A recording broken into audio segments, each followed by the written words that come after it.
This is a new experience for me, and not so much public speaking. As dietitians, that's something that we do all the time.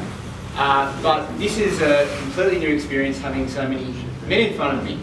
I don't know if people are aware, but dietetics is a primarily female-dominated industry, and most women are my patients, and I rarely actually have men come to see me to inquire about dietary advice. So this is a great experience to be here today with a big room full of men. And I suppose one of my key aims throughout my career is to actually make men inspired about nutrition and be interested in food and the effect that that can have on their bodies. Because I think men in general, we tend to neglect our diets often, and whether that is a cultural thing, because we may not be as involved in the food preparation at home, or shopping for food, or trying to give our children healthy ideas around food. Maybe that leaves us in a position where nutrition doesn't become as important. So hopefully today I can give you some advice, particularly with the areas that I have an interest in, so you can take a couple of key messages that might help you in making some dietary changes that might improve your health. So as when my job title was explained to you before, I work mostly with adults that have irritable bowel syndrome and other sorts of gastrointestinal conditions. So when I was thinking today about what I might be able to talk about with you, nutrition is such a broad topic, and everyone in some form or another is their own nutrition expert, because we all have to eat, so we all have our own ideas around eating. The media is constantly bombarded with telling you how you should eat, paleo diets, low carb diets, intermittent fasting, have 5 veggies a day and 2 fruits. So we hear so many messages through the media from our friends, so we form our own opinions about how we should eat. And a lot of the time we get a lot of misinformation, and it can become very, very difficult to know what is a healthy diet, how should I actually eat. And rather than going through the healthy eating pyramid, which I'm sure everyone's seen before, and going over how many serves of carbohydrates and how many serves of dairy, rather than looking at those sort of basic models about how we should eat, I thought I'd look at something that's a little bit more progressive, and certainly an area of research at the moment, and that is that how we should eat for our guts.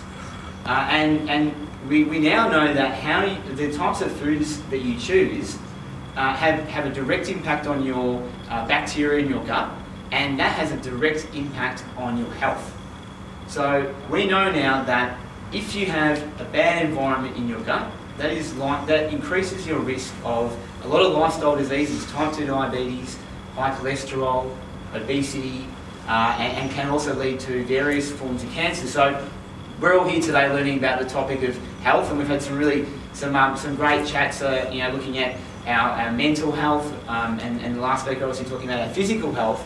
But obviously what we put in our mouths is really, really important. So I want to kind of just give you a bit of a rundown about why what you eat has an impact on your gut, and therefore why your gut will have an impact on your overall health. Just for something a little bit different that you may not have experienced before. Just a couple of quick things. If I say something like microbiome can be quite complex, where it just means all the good bacteria in your gut.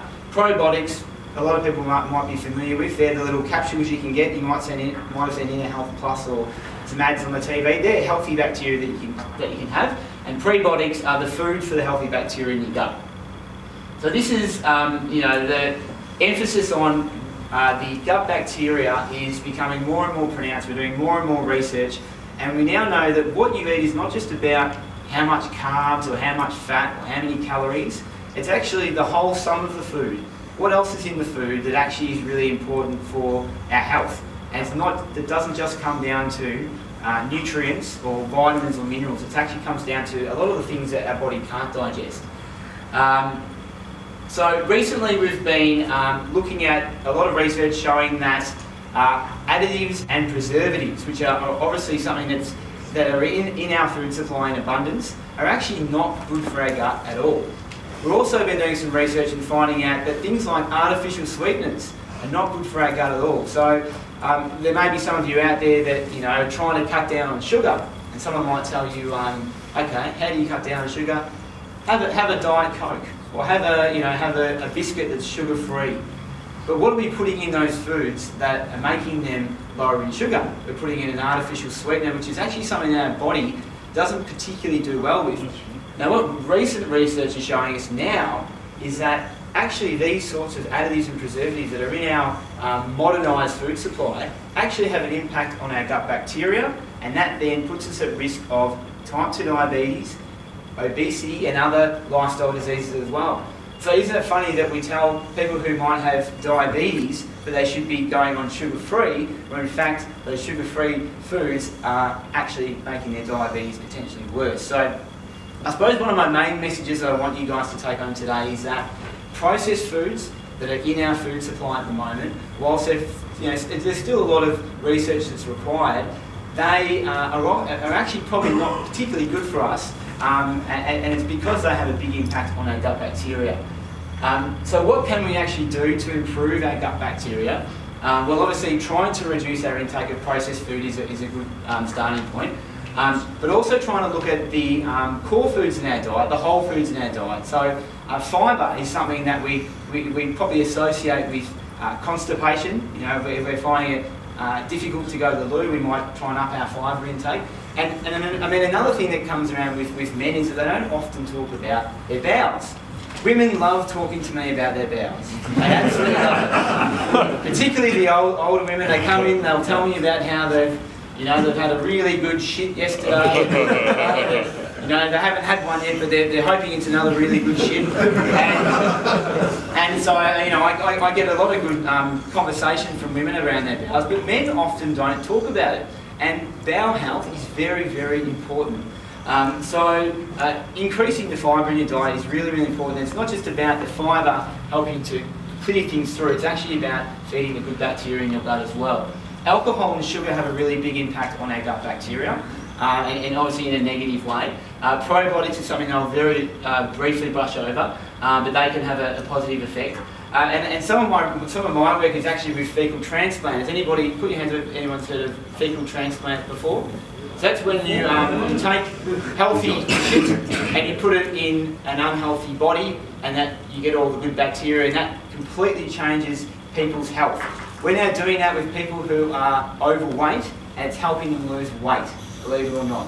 So it doesn't just come down to what you're putting in your body in terms of calories and how much exercise you're doing, but it also comes down to your bacteria. The key take-home message today, your gut bacteria is very, very important for your health.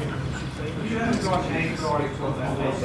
What was that? You don't have antibiotics on that first. Fantastic point. So antibiotics obviously have a huge impact on your gut, and we know there's over-prescription of antibiotics. Going to the doctor, you're unwell, have some antibiotics. And often we don't follow it up with any probiotics. So yes, antibiotics is probably one of the big driving forces behind our imbalance in our gut, and definitely can lead to poor health outcomes. So as I said before, it's still a very emerging area of research looking at additives and preservatives, but the early evidence is suggesting that they're not good for our health. So certainly trying to veer away from lots of processed food is a smart choice. Prebiotics are the food for your gut. If you don't have a varied diet, you don't feed your good bacteria with nourishing food. So down the bottom here we have some foods that often people will use very regularly in their cooking. Things like onion, garlic, rye breads, legumes, chickpeas, baked beans. Now, we know that when we have baked beans we produce lots of gas. And obviously that's a healthy process in the body. So a lot of these foods are actually really, really good for our guts. And if we have a very low intake of fruits and vegetables, and we don't have a lot of grainy foods, then we actually don't feed our good bacteria, and as I said before, that can lead to big problems. I'm going to brush over this a bit. Probiotics, so that's something that where you go to the chemist and there's thousands of brands of probiotics. That is certainly something that can help, particularly if you have a course of antibiotics. Following it up with a course of probiotics is can be an effective strategy to avoid having the antibiotics having a big impact on your gut health. We don't know which types are right for which people, but certainly taking a probiotic is better than not taking a probiotic. This is looking at the fecal transplant sort of information that I was talking about before. So we know that this is going to be something that's more researched in the next 10 to 20 years. My bet is in 20 to 30 years' time, people having poo transplants will be very, very common, and we'll find it to be just be a common treatment for people who have not great gut environments. So my key messages for today are that as you age, you increase your risk of lifestyle diseases. However, we know that lifestyle diseases are linked to changes in our gut bacteria, and what you eat has a direct impact on your gut bacteria. So it isn't just about vitamins, minerals, calories, fat. It's actually about the whole food itself and what effect that has on your gut. Food that is processed is often also concentrated with nutrients, and it can short-circuit our body's ability to be taking on what we need. So if you are eating food in its natural state, your body can better process that food, and you often won't overeat a lot of those types of foods. When you're eating processed food, it's often void of a lot of nutrients, it's often low in fibre, and it has lots of chemicals or additives or preservatives that trick our body into eating more and more and more. Often these foods might have lots of sugar in them or fat, which obviously makes us want to eat more again. So without, as I said earlier, there's so many mixed messages in the out there in the media. You should be following this diet, you should be eating this food's bad, this food's good. To cut through all the crap, the key message is that if you can choose a diet that is right for you, that is based on core foods, so that is fruits and veggies, grainy foods, meats and fish and eggs and dairy foods, and not based on processed foods, that is likely to give you your health far more benefit than consuming lots of processed foods as well. So I'm a bit more of a simplistic person. I think that that should be the key message out there, rather than trying to adopt all these different dietary approaches that people take. And as I said, it can be very confusing for the consumer out there as well. And another key message that I want you to take is that the bacterial environment in your gut is hugely important. It can have a huge impact not just on lifestyle diseases, but we now know that the bacteria have a huge impact on psychological and mental health as well. And we've just had some studies come out showing that your gut bacteria have an impact on the progression of Alzheimer's. So certainly that's an area that needs more research, but very interesting early data. Just some references on there if anybody's keen. I was going to talk about the paleo diet today, and I decided in the end that I wouldn't bother. But if anyone is interested in seeing a lady completely rip it apart, I don't know if anyone's familiar with the paleo diet. It's a very, very popular way of eating. You may have seen it in the media. It's about cutting out all grain foods and dairy foods, processed foods, and eating basically meat, veggies and fruit. This is an archaeologist who actually has just completely ripped this particular diet apart. Really, really interesting TED talk.